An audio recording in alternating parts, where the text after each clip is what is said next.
Hello again everyone, welcome back again di Bitcoin Update. Teman-teman semua, happy Monday dan thank you so much buat kalian yang udah sabar nungguin video update dari YouTube channel saya teman-teman. Jadi sepanjang pergerakan hari Sabtu sih kita nggak ngeliat ada pergerakan atau aktivitas yang lumayan signifikan. Tapi di minggu malam, tepatnya sekitar beberapa jam yang lalu, pergerakannya tiba-tiba jadi menggokil. Ya, kita bakal bahas selengkapnya di dalam video ini, terutama untuk micro dan minor trendnya. Baru kita ngomongin nanti major trendnya probably di live streaming nanti teman-teman. Sebelumnya sorry, harusnya live streamingnya hari Minggu ya, tapi kebetulan sekali ada berbagai kondisi yang membuat saya tidak memungkinkan untuk melakukan live streaming pada hari Minggu kemarin. Jadi kita akan coba geser di hari Senin. Tetap temanya adalah persiapan untuk FOMC. Oke, langsung aja teman-teman kita kasih gambaran pergerakan Bitcoin saat ini. Jadi kalau kita lihat dari perspektif time frame daily, sebenarnya kalau weekly sih, saya lumayan suka ya dengan closingan weekly-nya sebetulnya. Dengan kita ngelihat dia itu seperti membentuk sebuah buntut ya, panjang ke bawah sekali. Dan ini biasanya sih mengindikasikan adanya potensi reversal gitu guys. Dalam artian week yang panjang itu nandain kalau there's not enough sellers gitu ya untuk ngasih extra pressure sehingga dia bisa closing dalam keadaan negatif. Ya itu yang mungkin sebenarnya boleh diperhatikan gitu. Nah kondisinya itu kebentuk dari hari Senin. Jadi kalau teman-teman perhatiin tuh Senin ya minggu lalu harga dibawa turun kan pagi-pagi gitu. Terus balik sekitar sesi mungkin malamnya ya teman-teman. Besoknya baru Selasa boom tiba-tiba melesat naik dengan sangat amat signifikan gitu. Jadi sebenarnya idenya itu yang muncul di sini itu adalah kita membentuk low, kemudian ada high dan kita balik turun di sisa-sisa akhir pekan ini. Jadi kayak Jumat, Kamis gitu kan. Kamis, Jumat, Sabtu itu koreksi. Hari Minggunya balik gitu. Jadi 3 jam 5 menit dari sekarang tuh hampir closing candle weekly tuh somehow dia closing di daily itu seakan-akan dia bisa closing dalam keadaan bullish gitu ya. Kalau kita lihat sekilas juga kayak ada pola Three River Morning Star, tapi ntar dibantahnya sebelumnya Evening Star gitu. Jadi sebenarnya gimana? Well, kalau saya bisa menilai sih sebenarnya kondisi kita cukup sederhana. Melihat ini tuh sebetulnya bisa saja diasosiasikan dengan terbentuknya sebuah pola seperti bear flag pattern gitu ya teman-teman. Ada possibility ke arah sana. Jadi kayak oh ini bear flag pattern nih jangan-jangan. Jadi kayak naiknya hanya terbatas saja terus nanti rejected lagi gitu. Yang kayak gitu bisa kita bisa anggap ada possibility ke arah sana gitu ya. Tapi kalau misalkan seandainya teman-teman terpaku pada pola, nanti takutnya apa? Konsentrasinya itu adalah trading berdasarkan pattern gitu. Nah, saya sih bukan tipikal yang kayak gitu. Jadi kalau saya ngelihatnya kondisi sekarang ini, intinya apa? Intinya kita bisa mulai menciptakan minor uptrend. Minimal ada potensi kita bisa menciptakan higher high and higher low di time frame yang lebih kecil. Jadi sebetulnya short term biasnya itu ada potensi kita bisa lihat dia tetap naik. Seperti itu ya. Cuman yang jadi kendala dari minggu lalu juga adalah level 93.500 belum sukses di take over. Bitcoin kalau nggak bisa take over level itu, maka sebenarnya sama aja time frame daily-nya tuh kayak dia nggak bisa take over area support resistance ini gitu. Ini key level guys, dan kita harus breakout solid di atasnya gitu ya. Dalam artian breakout solid itu gini, bukan kayak satu hari di atas besoknya udah dibawa lagi. Nah itu nggak bagus teman-teman. Kalau kondisi kayak gitu kita bisa anggap seperti fake out. Tapi kalau misalnya kondisinya dia breakoutnya solid, closingnya di atas, kemudian beberapa hari kita testing bermain di atas level itu, jadi kayak mantul gitu ya. Setiap kali turun dia mantul, itu bagus gitu. Nah untuk kita tahu itu idealnya kita cek time frame 4 jamnya tadi. Jadi kalau misalkan kita ngelihat 4 jamnya 93.500 belum bisa di take over, saya rasa akan berat gitu ya untuk kita mengharapkan Bitcoin itu bisa testing ke 100.000. Nah, saya pikir walaupun kita ngelihat tiba-tiba pada malam hari tadi ya atau tadi malam kita ngelihat suddenly ada acceleration gitu ya. Jadi progres harga tuh tiba-tiba boom melesat gitu. Sebenarnya sayang sih karena kita nggak balik sampai di bawah gitu kan. Paling ini cuman kayak 62% pun nggak nyampe gitu. Dan dia memang cuman sekedar ngisi fair value gap ini, bener-bener ngisi. Habis itu sebelum reversal, teman-teman lihat, menurut saya lumayan nyebelin ya kondisinya. Dia harus ada liquidity sweep dulu. Jadi kayak dia makan dulu kayak gitu baru dia mantul. Mirip tau nggak teman-teman? Sama kayak hari Senin. Tuh, di sweep dulu internal low-nya baru dia sikat naik ke atas gitu. Ini juga sama ya. Di sweep dulu internal baru dia naik ke atas gitu. Waktu proses sweep ini udah tahu dong artinya apa? Yang long kena sweep, ya kan? Yang long kena liquidated. Terutama buat mereka yang full rata kanan gitu marginnya dan juga leverage-nya gitu ya. Abisin bantai ini kayaknya nggak mungkin turun segini, jebret masuk, kena sweep, habis itu dia mantul. Nah sekarang kondisinya ada kondisi yang cukup menarik ya.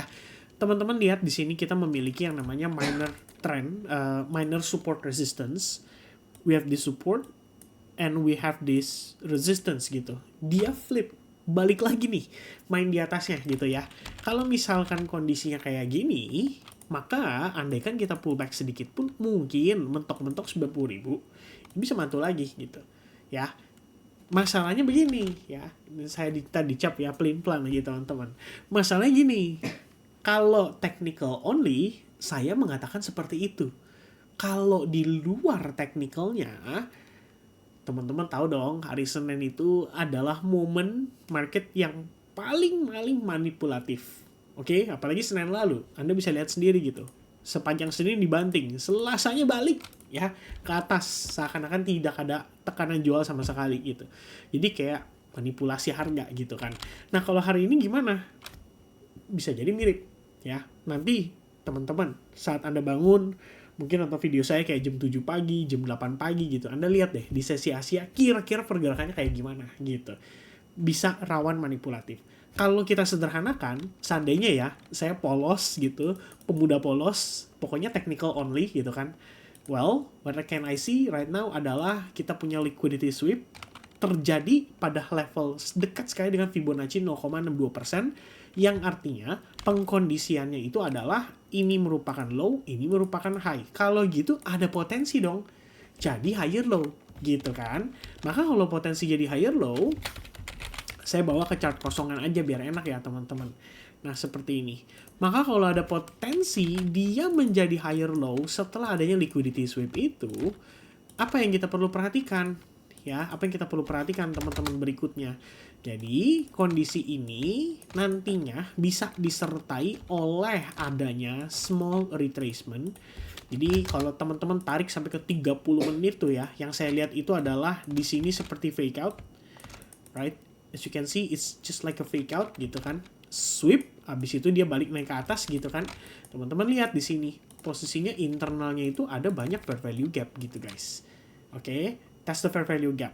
Nah, ideally kayak tadi kita lihat ya on the higher time frame bahwa sebenarnya di level tersebut terdapat support resistance. Begini, teman-teman.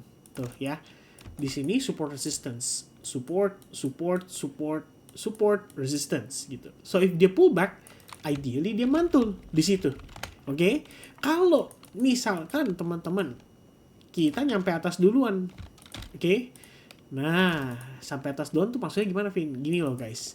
Masih ingat ini adalah level supply yang kasih tekanan jual pada Bitcoin. Sampai dia break apa? Level ini tuh, ya. Jadi kalau kita lihat sebelumnya dia udah naik, pullback, naik gitu kan. Hap, dia turun mantul, tiba-tiba jebret dia turun. Nah, supply levelnya itu di zona yang ini. Oke, Anda boleh perhatikan tuh di level itu. Ternyata sampai sana duluan gitu. Jadi proses harganya misalkan konsolidasi, dia nyampe sana duluan, habis itu rejected. Nah, ini lain ceritanya, teman-teman. Andaikan nanti Anda persiapan gitu ya, ngelihat kondisi kayak gini tuh, Vin, gue nge-short dari atas, gue cuan kok. Kata siapa ini bullish? Lu nggak salah gitu. Anda nggak salah, itu bener. Jadi tergantung nih, sampai mana duluan, teman-teman sekalian ya. Harus kita akui bahwa zona ini ya adalah zona supply yang lumayan fresh lah ibaratnya. yang jelas belum pernah dites. Kita tahu tekanan jual terakhir hari Jumat datangnya dari level tersebut, awal mulanya dari level tersebut. So dari level ini kita memiliki pengertian bahwa ada orang yang jualan di sana gitu. Orang yang jualan di sana lihat apa teman-teman? Lihat harganya gitu. Bagi dia harganya bagus ya kan, 92.000, 92,5. Oke lah, gue jual aja jebret ya. Jual, kagak ada yang beli, gak ada yang nampung, harganya turun gitu. Jadi kalau sampai ke level tersebut, psychologically orang-orang itu bisa menilai bahwa ini good price terakhir kita jualan di sini, kita bisa create harga yang lebih rendah gitu. Kenapa nggak kita jual lagi? Nah, ibaratnya seperti itu. Ya, itu kalau kita sampai atas duluan. Kalau kita sampai bawah duluan, ada kabar baik. Ya, ada kemungkinan para whales ini yang mungkin dia telat ngelihatnya ya, dia bisa reaccumulate. Ya, ibaratnya, ini bagus nih ya. Untung aja kita masih dikasih harga bagus gitu. Jadi teman-teman yang menilainya tuh seperti ini, andaikan kamu lihat, ini kayaknya trend line nih gitu kan. Ini kan kalau connecting the dot, jatuhnya ada teman-teman, trend line ya. Tuh, if we connecting the dots, jatuhnya kan trend line gitu ya. Ada potensi nih, wah dia ketahan di level ini, dia jadi higher low, bla bla bla gitu kan. Well, maybe, yes, itu bisa jadi very good opportunity untuk long setupnya dulu. Nah, itu dia teman-teman sekalian. Jadi kalau kalian lihat nih ya, ini kalau saya breakdown ya teman-teman, jangan nanti dibilangnya pelin-pelan. Nah, makanya saya jelasin, teman-teman tuh ngelihatnya mau dari mana perspektifnya. Anda mau cari sell shortnya atau mau cari long setupnya. Keduanya ada kebetulan di setup yang ini ya, terpresent di sini. Sebelumnya, saya pengennya teman-teman, waktu harga di sini, nih ya, waktu harga di sini, saya tuh kasih chartingan begini. Nih guys ya. Oh sorry, saya harus cari di Discord aja kali ya biar enak teman-teman nih. Right, here we go. Previously saya expect kayak gini gitu. Jadi kalau dia turun nih bagus gitu ya, dia kasih apa, kita pullback dulu sampai atas. Ya, lu reject baru tuh enak buat sell shortnya. Jadi biarin dia turun terus, kelar baru reversal gitu loh. Maunya seperti itu. Tapi teman-teman, kita lihat market berkata lain. Tiba-tiba di hari Minggu ada manipulasi, dia tidak dibawa naik dulu, tapi melainkan dia langsung dibawa turun gitu. Jadi kalau kita lihat kondisinya kayak sekarang, ini pengkondisiannya ya, begitu kita ngelihat harganya, ya dibanting duluan gitu kan, tiba-tiba langsung recovery. Recovery-nya impulsif. Beda cerita lagi loh, kalau teman-teman lihat dia dibanting, dia closing-nya di bawah, terus dia naiknya korektif lagi begini. Nah, ini cakep. Another sell short opportunity gitu ya. Buat apa? Buat jemput kita ke bawah gitu. Nah, it's a very good discount kalau kayak gitu case-nya. Ternyata teman-teman prosesnya mencakup manipulasi. Bam, kita ngelihat price-nya sweep ke bawah, long position, kena bantai, kena sweep ya, kena stop out, kena liquidation, bla bla bla gitu, tergantung dari teman-teman ada yang all in kah atau yang biasa aja gitu ya, terukur risknya gitu. Terus tiba-tiba bam dia naik gitu. Pada saat dia naik, teman-teman perhatikan apa, internal structure-nya. Jadi ada micro structure, ibaratnya gini teman-teman ya. Ini kita ngomong biar nggak tahu deh Anda ngerti atau enggak ya. This is the major trend, this is the minor trend. Nah, ada lagi micro trendnya yang tadinya bearish, suddenly bam dia naik jadi bullish gitu. Jadi kalau kita sederhanakan ya, kita buat dalam bentuk tulisan lah teman-teman begitu ya. Kita buat dalam bentuk tulisan. Major itu bearish gitu. Ini kalau Anda swing and positioning gitu kan. Ibaratnya gitu ya teman-teman, major Anda lihat kayak time frame 4 jamnya di bawah 93.500 ya still bearish gitu kan. Kemudian minornya gimana teman-teman? Minornya bullish. Loh kenapa bisa bullish? Yaitu karena hari Senin terakhir bantingan itu disambut Selasa buyers yang sangat kuat. Terjadilah di sini struktur higher high gitu. Jadi ini adalah minor trendnya, di mana ini pullback berpotensi jadi higher low-nya. Seperti itu. Nah, di situ masih bullish teman-teman. Ya, di kondisi tersebut masih cenderung bullish. Jadi ini kalau misalnya teman-teman buat tipikalnya swing position sih, sebenarnya swing position masih oke lah. Tapi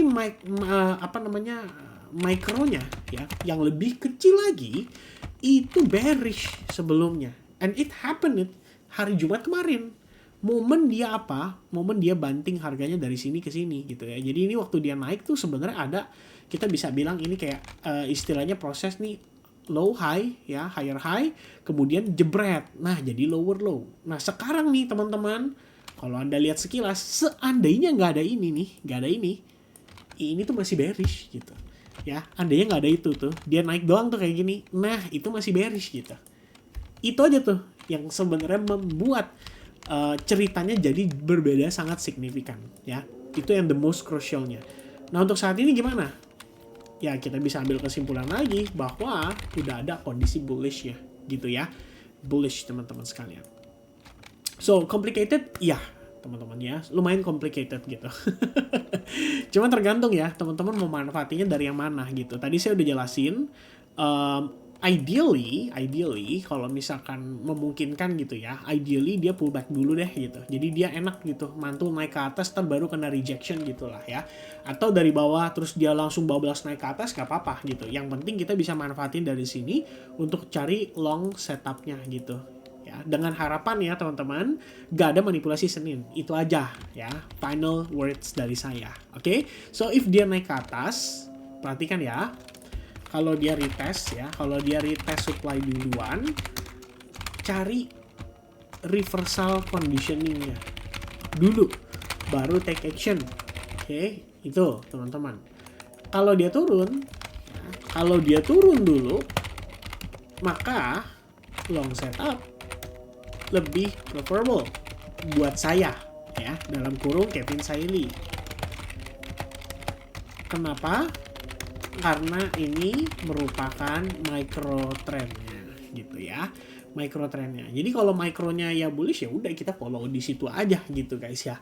Kalau misalnya mikronya bearish ya kita follow di sana juga gitu. Kenapa kayak gitu? Karena sekarang banget situasinya lagi kayak gitu. Ibaratnya kalau kita buka nih hari Senin gitu, bangun pagi ngecek market, terakhir kondisinya apa? Oh, dia tiba-tiba naik kenceng. Ada apa naik kencengnya? Nah, kira-kira begitu. Ya, naik kencengnya itu yang jadi clue-nya bahwa probably buyersnya lagi in control. Ya, itu kira-kira teman-teman dari saya.